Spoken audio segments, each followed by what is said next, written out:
deep in the uncharted stretch of space called the Whisper Veil. The scout ship Odyssey drifted like a quiet thought among stars. Its crew of 12 moved through their duties with the calm rhythm of people used to long silences and strange sights. But today was different. A signal had come through. Not a standard distress call, not a military burst, not even a trade beacon. It was something else. Soft, layered, almost musical, like wind through crystal trees. Lena sat alone in the comms bay, headphones pressed to her ears, fingers dancing over the console. She was the ship's xenolinguist, trained to find meaning in noise, pattern, and chaos. Most signals took hours to crack. This one felt alive. It pulsed in time with her heartbeat, as if it knew she was listening. After 3 sleepless cycles, she finally pieced it together. The message wasn't asking for rescue. It was declaring a duel, and it was asking for a witness. "Captain," she said over the intercom, voice steady but eyes wide. "We need to go off course now." The captain, a woman named Dana with salt in her hair and steel in her spine, didn't argue. She trusted Lena. They'd been through asteroid storms and ghost fleets together. If Lena said go, they went. The Odyssey turned, engines humming low, and slid through the veil like a needle through silk. 2 days later, they found it. A broken platform orbiting a swirling gas giant the color of storm clouds. Its metal skin was blackened, torn open in long gashes that looked like claw marks. No debris field. No escape pods. Just silence and ruin. Lena suited up with 2 security officers, Maria and Tina, and stepped into the shuttle.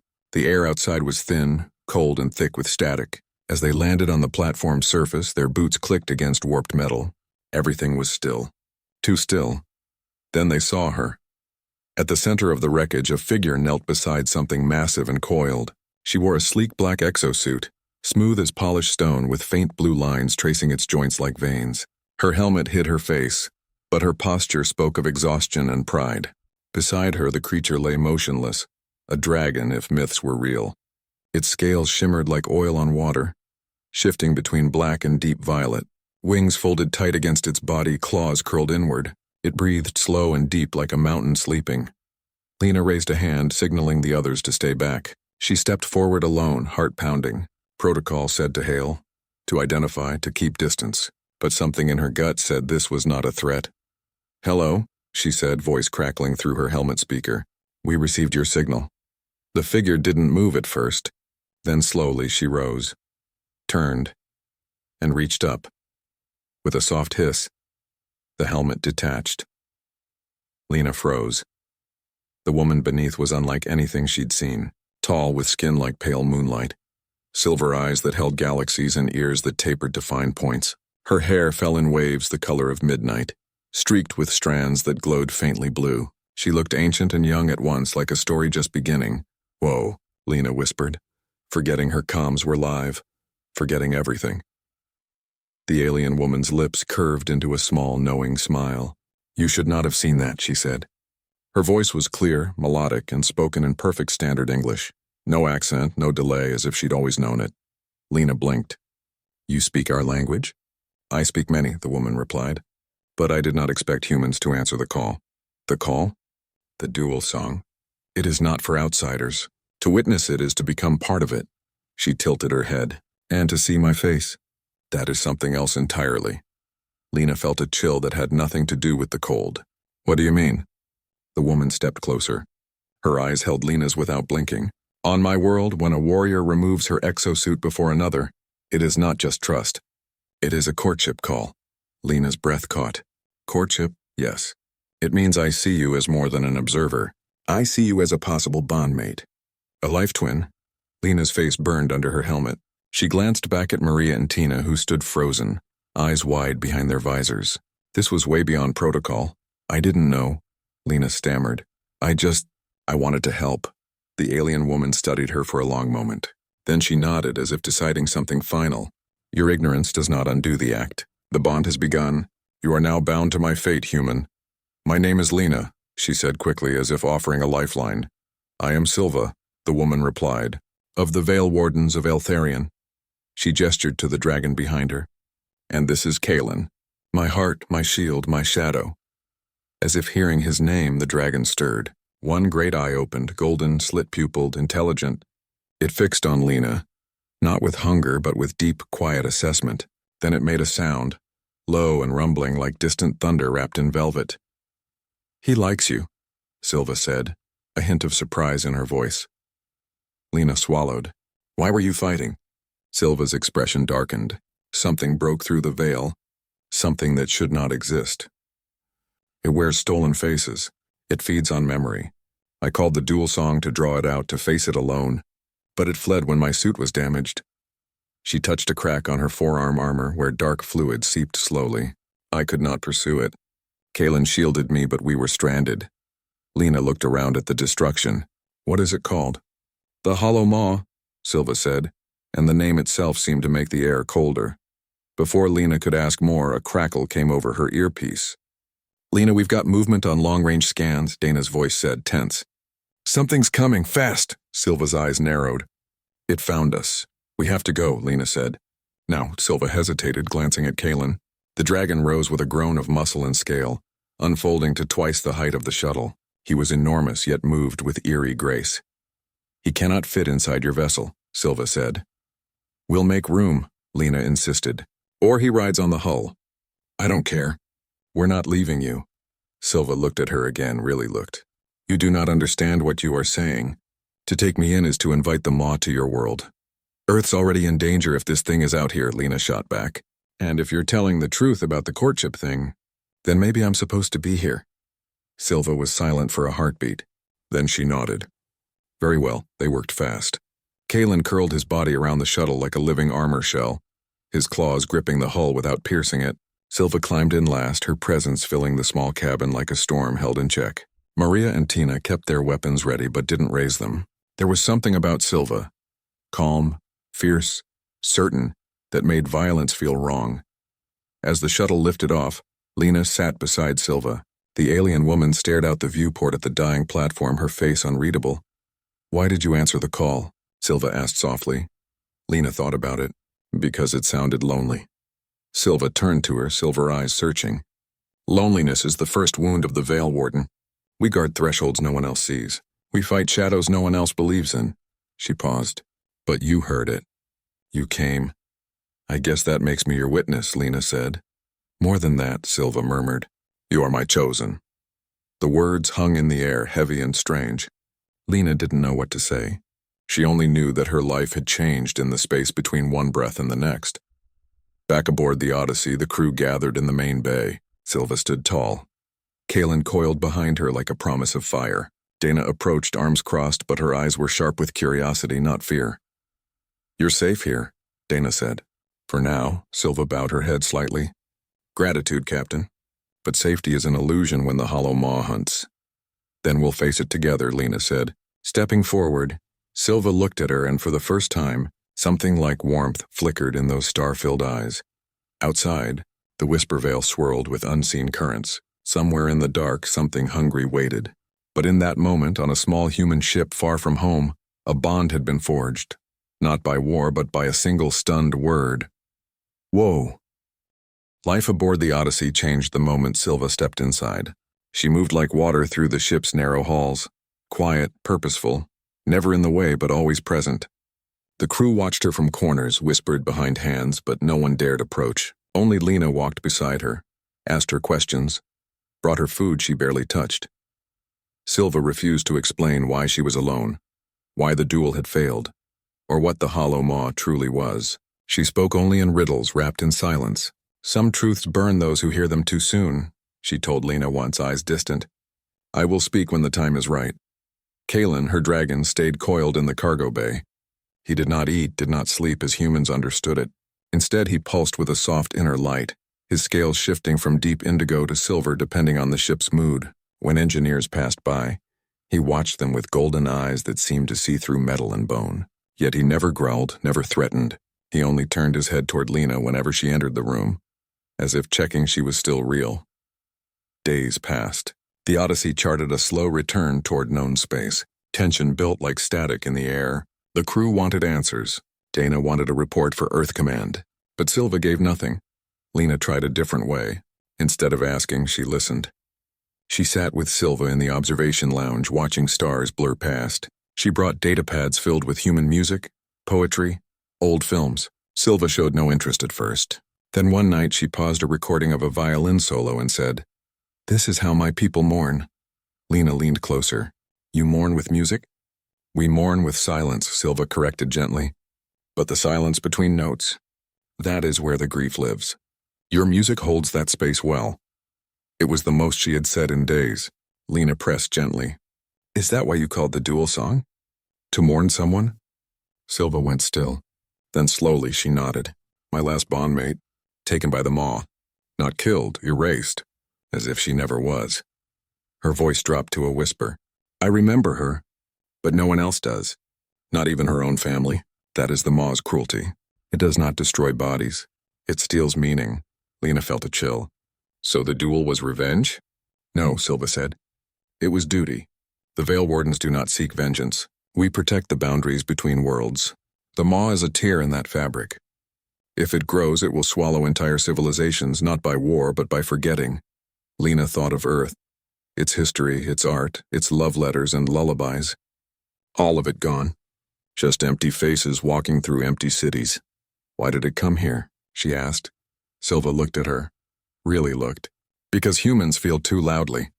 Your joy, your pain, your hope. They shine like beacons in the dark. The maw feeds on strong emotion, and your species. You burn brighter than any I have seen." Lena didn't know whether to be proud or afraid. Later that week, Kalen stirred. Not with alarm, but with purpose. He uncoiled his massive body and walked on 4 powerful limbs toward the med bay. The crew scattered, but Lena followed, heart racing. Silva was already there, standing before a sealed storage unit. She placed a hand on the door and it opened with a soft click, though it should have required a code. Inside were fragments of her damaged exosuit glowing faintly. "Kalen senses the maw is near," she said without turning. "Not here, not yet, but close enough to taste." Lena swallowed. "What do we do?" "We prepare."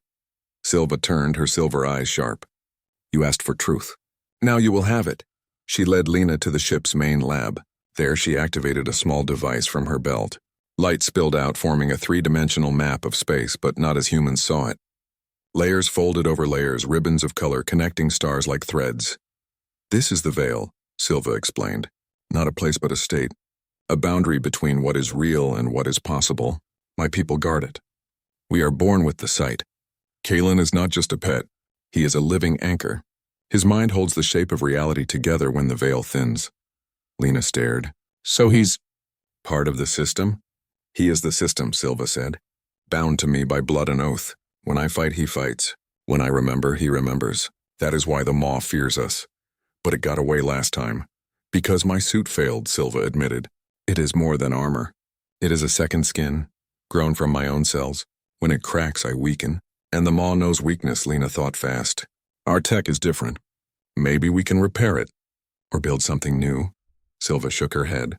"Your machines are loud, crude. They would reject my biology."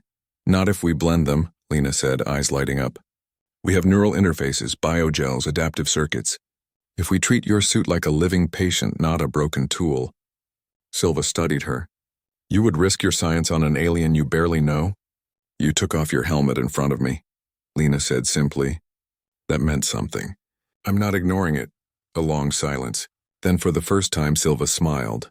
Not the small, knowing curve from before, but a real smile, warm and surprised. "Very well," she said. "Show me your tools." Over the next 2 days, Lena and Silva worked side by side in the lab. Engineers watched through the glass, amazed. Silva's blood, when drawn, shimmered like liquid starlight. It reacted to human nanites in strange ways, sometimes rejecting them, sometimes weaving them into new patterns. Kalen lay nearby, his presence calming the volatile mix. Whenever the readings spiked dangerously, he would hum and the chaos would settle. During one break, Lena asked, "What happens if the maw reaches Earth?" Silva didn't look up from the scanner. "At first, nothing.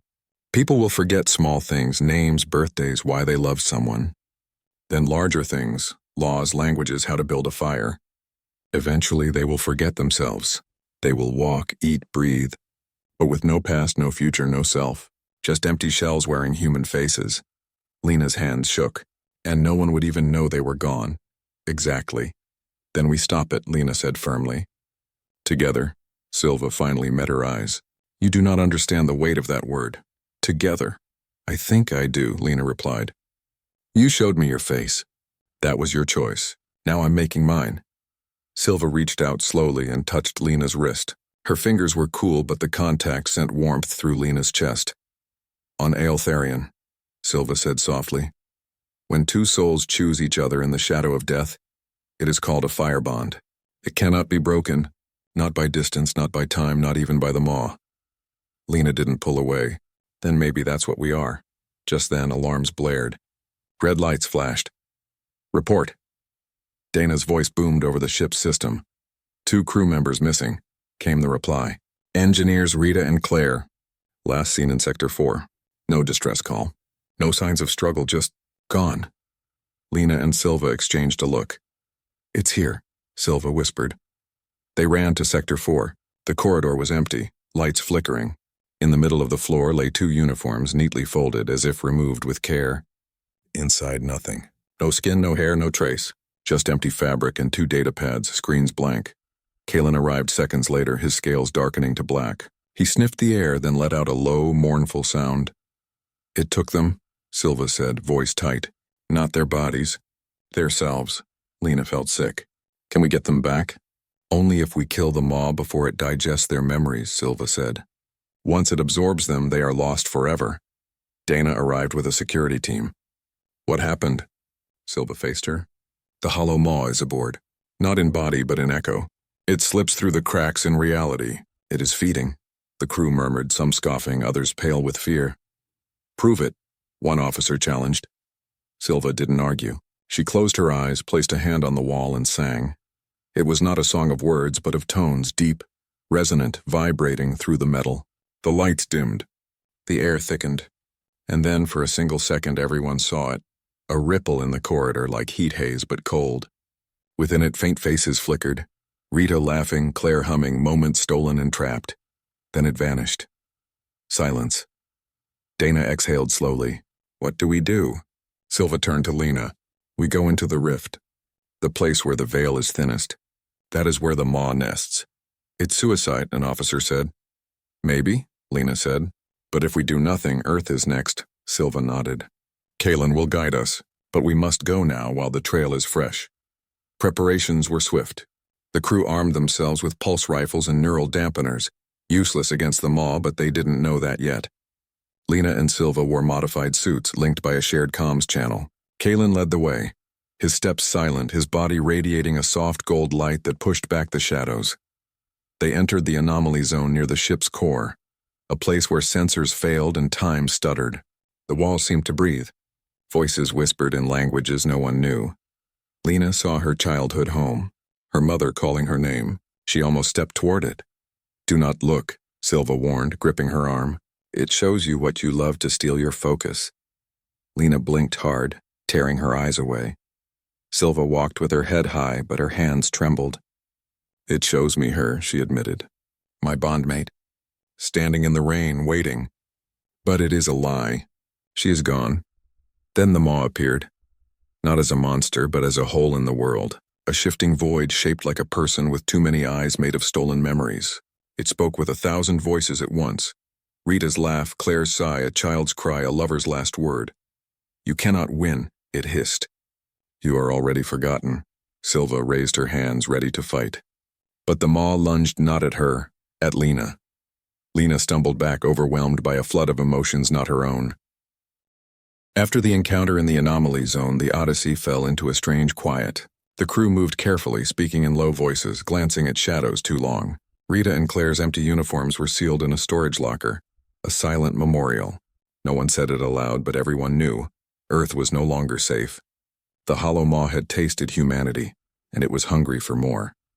Silva spent most of her time in the cargo bay with Kalen, tending to her damaged exosuit. The cracks had spread, thin veins of darkness creeping up her arms like frost. She winced when she moved, but never complained. Lena brought her nutrient packs and sat nearby, watching the dragon's scales pulse in time with Silva's breathing. It's getting worse, Lena said one evening, nodding at the black lines. Silva glanced down. The suit is dying. When it fully crystallizes, I will be trapped inside. My body will turn to stone. Lena's stomach dropped. There has to be a way to stop it. Only one, Silva said softly. A full bond with a living anchor. But Kalen is already stretched thin, holding the veil together. He cannot give more. Lena thought of the fire bond Silva had mentioned. What if someone else became your anchor? Silva looked at her, eyes unreadable. You mean you? I mean me, Lena said, voice steady despite the fear coiling in her chest. You said removing your helmet started something. Maybe it's not just courtship. Maybe it's a lifeline. Silva was silent for a long time. Outside the bay window, stars streaked past like falling tears. To bond with a human is forbidden, she finally said. Our biology is too different. Our minds too fragile. If it fails, you could lose yourself. Become another empty shell. And if we do nothing, you turn to stone and the maw eats earth, Lena countered. I'd rather take the risk. Silva reached out, her fingers brushing Lena's cheek. Her touch was cool, but the gesture was warm. You are reckless, she murmured. And brave. And very, very human. The next morning, Dana called a ship-wide meeting. Scans showed a disturbance near the edge of the solar system. Ripples in space-time, faint but growing. The maw was gathering strength, preparing to strike. We can't fight it with guns, Dana said, arms crossed. So what do we do? Silva stepped forward. We draw it out. Not with weapons, but with truth. The maw feeds on emotion, but it cannot understand connection. If we show it real bond, real love, it will falter. You want to use yourself as bait, Lena said, not a question. Not alone, Silva replied, looking at her. With you, plans formed quickly. They would take a small shuttle to the anomaly's edge, the place where the veil was thinnest. Silva would challenge the maw to final combat. Lena would stand with her, not as a fighter, but as her chosen, and Kalen would anchor them both, holding reality steady while they faced the void. The night before departure, Lena couldn't sleep. She found Silva on the observation deck staring at the stars. Are you afraid? Lena asked, sitting beside her. Yes, Silva admitted. Not of death. Of failing you. You won't, Lena said. Because I believe in you. Silva turned to her. On my world, belief is a kind of magic. It shapes reality. Your belief, it might be enough to save us both. They sat in silence, shoulders touching, watching the endless dark. The next day, they boarded the shuttle. Kalen curled around it like a living shield, his golden light pushing back the creeping cold of the anomaly zone. As they approached the rift, space itself seemed to warp. Colors bled into each other. Time slowed. Then the maw appeared. Not as a shadow this time, but as a fleet. Ships made of stolen memories. Human warships, alien cruisers, vessels from dead civilizations, all hollowed out, crewed by faceless figures that moved in perfect, silent unison. At their center floated a massive form, shifting and shapeless, its surface rippling with thousands of stolen faces. It brought an army. Dana's voice crackled over the comms. We can't hold them off. You don't have to, Silva said. This is not your fight. She opened the shuttle hatch. The void outside howled with silent wind. Stay behind me, she told Lena. They stepped onto the rift's edge, a platform of solidified starlight, barely visible. Kalen landed beside them. Wings spread, a wall of living light. The maw spoke, its voice a chorus of the lost. You return, Veil Warden, and you bring fresh meat. I bring truth, Silva said, and you cannot consume what you do not understand. The maw laughed, a sound like breaking glass. Truth is just another memory, and all memories fade. It sent its hollow ships forward, but Kalen roared and the rift trembled. His light burned away the illusions, revealing the ships for what they were, empty shells drifting without purpose. Then the maw lunged, not at Silva, at Lena. It wrapped around her mind, flooding her with visions.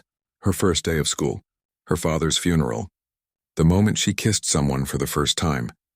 Happy memories, sad ones, private ones, ripped open and displayed like trophies. See how small you are, the maw whispered. How fragile. Your life is a blink, your love a sigh. Lena fell to her knees, tears streaming, but then she remembered Silva's words. You are a wildfire soul. She looked up straight into the shifting void. Yes, she said, voice shaking but clear. My life is short. My love is messy. But it's mine, and I choose to give it. She reached for Silva's hand. The moment their fingers touched, something changed. Light erupted, not from Silva, not from Kalen, but from Lena herself. Golden, warm human light. It spread across the rift, burning away the maw's illusions. The stolen faces screamed as they were freed, vanishing into peace. The maw recoiled. Impossible. Humans cannot wield the veil. We don't wield it, Lena said, standing tall. We live it. Silva raised her other hand and Kaelin unleashed a storm of fire. Not ordinary flame, but memory fire, woven from every moment of courage, every act of kindness, every tear shed in love. It struck them all like a hammer. The void shrieked, unraveling at the edges. But it wasn't enough. It was still too strong. It needs more, Silva gasped. It needs a sacrifice, Lena understood. The bond, she said. Complete it. Silva's eyes filled with sorrow. It could kill you. Then let it, Lena said. Because if we lose, everyone dies anyway. Without another word, Silva pulled her close. Their foreheads touched, and in that instant their minds merged. Lena saw centuries of Silva's life, guarding the veil, watching worlds rise and fall, loving and losing, always alone. She felt the weight of duty, the ache of solitude, the quiet hope that one day someone would see her not as a warden, but as a woman, and Silva saw Lena's life, small, bright, full of stumbles and laughter, of late-night talks and stubborn hope. She saw how Lena had always reached for connection even when it hurt. In that shared space, something new was born. Light exploded outward, pure and blinding. The maw screamed as the firebond tore through it, not destroying, but remembering. Every soul it had stolen, every memory it had hoarded, was returned to the stream of time. When the light faded, the rift was calm. The hollow ships drifted, empty but harmless. The maw was gone. Lena collapsed. Silva caught her, holding her tight. You did it, Silva whispered. We did it, Lena corrected weakly. Back aboard the Odyssey, the crew cheered. But Lena and Silva knew the truth. The maw was wounded, not dead. The veil was still thin, and Earth was still in danger. In the med bay, doctors checked Lena. She was exhausted but unharmed. Silva's exosuit, however, was changing. The black cracks were healing, replaced by golden lines that pulsed with the same light as Kaelin's scales. What is this? Silva asked, touching her arm. Lena smiled faintly. Looks like you've got a little human in you now. Silva looked at her, eyes full of wonder. And you have a little of me. Kaelin entered the room, his massive head nudging Lena's shoulder gently. His scales glowed gold, steady and warm. Dana appeared in the doorway. Earth Command is hailing us. They want a full report. Silva stood, helping Lena to her feet. Tell them the truth, she said. Tell them the Hollow Maw is real. Tell them humanity is not weak, but radiant. And tell them, we are coming home. As they walked the hall together, hand in hand, the crew parted for them, not with fear, but with respect. Lena felt different, lighter yet stronger. She had faced the void and not looked away. And she had found something rare, not just a warrior, but a partner. Silva squeezed her hand. The hardest part is still ahead, she said softly. Lena nodded. Then we face it together. And in the cargo bay, Kaelin curled around the ship's core, his light a promise in the dark. Silva's condition worsened faster than anyone expected. The golden lines that had begun to heal her exosuit after the rift battle now pulsed erratically, flickering between light and dark like a dying star. She spent hours in the med bay, lying still while ship doctors ran scans they barely understood. Her skin grew colder, her breath shallower. Kaelin stayed by her side, his usual golden glow dimmed to a soft amber as if sharing her pain. Lena refused to leave her. She sat in the chair beside the biobed, holding Silva's hand even when the alien woman slept. She talked about Earth, about her childhood, about silly human things like ice cream and rainy days. Silva never answered, but her fingers would tighten around Lena's when a memory struck deep. On the third day, Dana came in, arms crossed, face grim. We're getting reports from Mars Colony, she said quietly. People are forgetting things, not just names, whole events. A child forgot her mother's face. A pilot forgot how to fly. It's spreading. Lena's stomach dropped. The maw is back. Worse, Dana said. It's not just stealing memories now. It's rewriting them, making people believe lies. Earth Command thinks it's a virus. They're quarantining whole sectors. Silva's eyes opened then, silver and sharp. It is learning, she whispered. Adapting to your world. Lena squeezed her hand. We have to stop it before it reaches Earth. Silva tried to sit up but winced, clutching her chest. I cannot fight like this. The suit is failing. Without it, I am just flesh, Lena thought fast. What if we fix it? Not with your tech. Not with ours. With both. Silva looked at her, tired but curious. How? Your suit is alive. Ours is not. But our neural interfaces can talk to living tissue. And Kalen's blood? It healed my fatigue after the rift. What if we use it as a bridge? Silva's eyes widened slightly. You want to fuse human and Elthari biology? It has never been done. Then it's time to try, Lena said firmly. They called a meeting in the lab. Dana, the chief engineer Maya, and the ship's medic Nora joined them. Kalen lay coiled in the corner, watching with quiet intensity. Lena laid out her plan. They would extract a small amount of Kalen's blood. Thick, shimmering liquid that glowed faintly gold. They would mix it with human biogel and adaptive neural mesh. Then they would graft it onto Silva's failing suit, using Lena's own neural patterns as a stabilizer. It's dangerous, Nora warned. Mixing species like this could cause rejection. Or worse, mental collapse. Not if we do it right, Lena said. The bond between us is already real. This is just making it physical. Silva looked at her for a long moment. Then she nodded. Do it. Preparations took 2 days. Kalen allowed them to draw his blood without protest, though his scales darkened with concern. The mixture was delicate. Too much dragon blood and it would overwhelm Silva's system. Too little and it would not bind. Lena spent hours calibrating the neural mesh to match her own brainwaves, creating a template of human thought for the suit to follow. The procedure began at dawn ship time. Silva lay on the table, her exosuit peeled back to expose the damaged layers beneath. The black crystallization had spread to her collarbone, hard and cold to the touch. This will hurt, Nora warned. Silva closed her eyes. I have felt worse. Lena stood at her head, holding her hand. I'm right here. They injected the first dose, Silva gasped. Her body arched off the table. Silver light flared from her skin, clashing with the gold of the mixture. Alarms blared. Kalen roared, a sound of pure anguish. Her vitals are spiking, Mia shouted. Hold on, Lena said, gripping Silva's hand tighter. Stay with me. Silva's eyes flew open, no longer just silver, but swirling with gold and starlight. Lena, she gasped. It's working. But I can't. Hold it alone, Lena understood. Without thinking, she placed her other hand on Silva's forehead and let go. Their minds connected again, deeper this time. Lena felt Silva's centuries of loneliness, her duty, her fear of failing. Silva felt Lena's messy, bright humanity, her doubts, her hopes, her stubborn refusal to give up. But something else surfaced too, a memory, not Lena's, not Silva's, a vision of a woman with dark hair and kind eyes, standing in a field of blue flowers under twin suns. She was laughing, reaching out. Silva had seen her before in dreams and moments of weakness. Who is that? Lena asked inside their shared space. My bondmate, Silva whispered. Ilara, she died 300 years ago. Then why do I see her? Silva's mental voice trembled. Because I imagined you as her. At first, when I saw you on the platform, I thought the universe was giving her back to me. Lena felt a pang, but not of jealousy, of understanding. But I'm not her. No, Silva said. You are Lena, and that is better.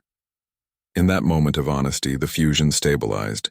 Golden light spread through Silva's body, melting the black crystals. The new suit formed. Not obsidian, not metal, but something in between. Smooth, flexible, glowing with soft pulses of light that matched Lena's heartbeat. When it was over, Silva sat up slowly. She flexed her fingers. The suit moved with her, alive and responsive. She turned to Lena, tears in her star-filled eyes. You saved me, she whispered. We saved each other, Lena replied. Kalen nudged Silva's shoulder, his scales now bright gold again. He made a soft rumbling sound. Approval, relief, love. Dana stepped forward. Whatever you did, it worked. Scans show the crystallization is gone, and your biosigns are stronger than ever. Silva stood, testing her balance. The suit is no longer just mine. It is ours. Human and Althari, fire and starlight. Lena smiled. Looks good on you. But there was no time to celebrate. A new alert flashed on the comms screen. Earth command to Odyssey. Emergency broadcast. The Maw has breached the inner system. It's heading for Earth. Silence filled the room. Silva's expression hardened. It knows we are coming. It wants a final battle. Lena stepped beside her. Then we give it one. They gathered the crew. Plans formed fast. The Odyssey would not fight alone. Dana sent out a general call to all nearby ships. Military, civilian, even smugglers. This is not just a human problem, she said over open channel. It's a threat to all who remember who they are. To everyone's surprise, ships answered. A dozen, then 20, then more. A ragtag fleet of hope. Silva stood on the bridge watching the growing armada on the view screen. They follow you, she said to Lena. No, Lena said. They follow what we stand for. That night before the final jump, Silva found Lena on the observation deck. I have something to tell you, Silva said softly. Lena turned. What is it? On my world, Silva began.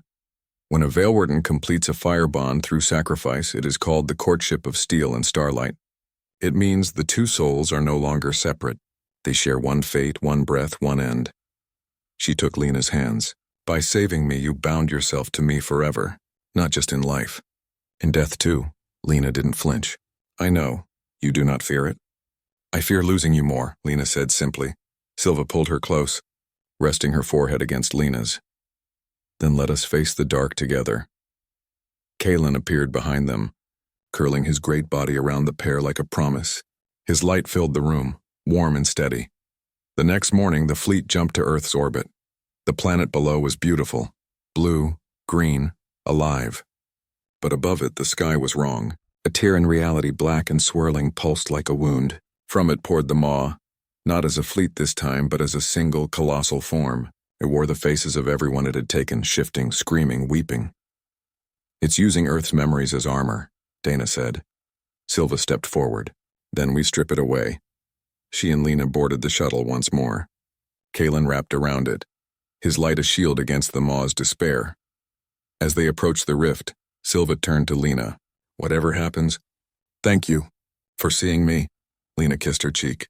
For seeing me back. They stepped into the void and the final battle began. The void above Earth churned like a storm made of nightmares. The hollow maw loomed larger than cities, its form shifting between smoke and shadow, its surface crawling with stolen faces. Mothers, soldiers, children, lovers, all screaming silently into the dark. It had grown strong on fear, on confusion, on the slow unraveling of human memory. Now it waited, not to fight, but to consume. Silva stood at the edge of the rift, her new suit glowing with steady golden pulses that matched Lena's heartbeat. Kalen coiled beside her, wings spread wide, his scales blazing like a captured sun. Behind them, the human fleet held position, silent, watching, trusting two women and a dragon to do what weapons could not.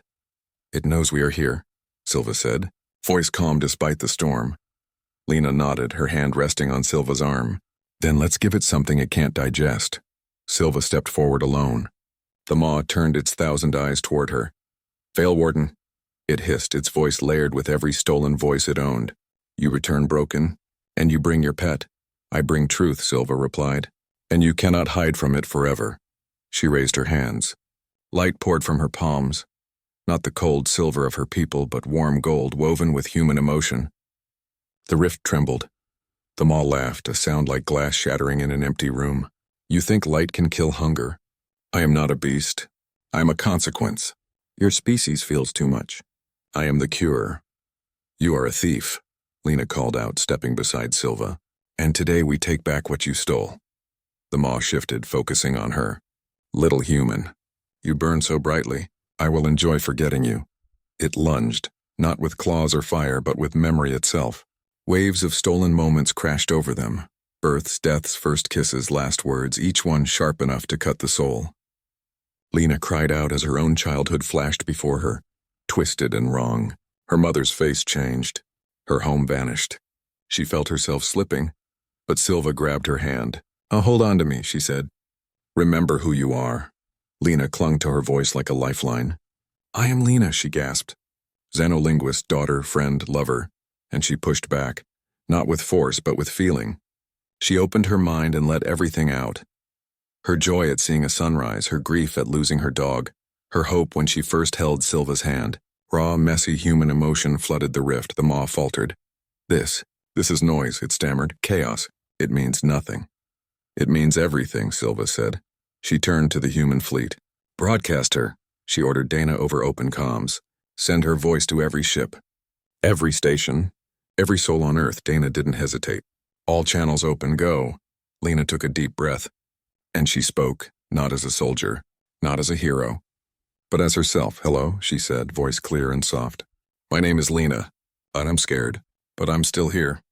I remember my grandmother's laugh. I remember the taste of strawberries in summer. I remember holding someone's hand and feeling like the whole universe made sense.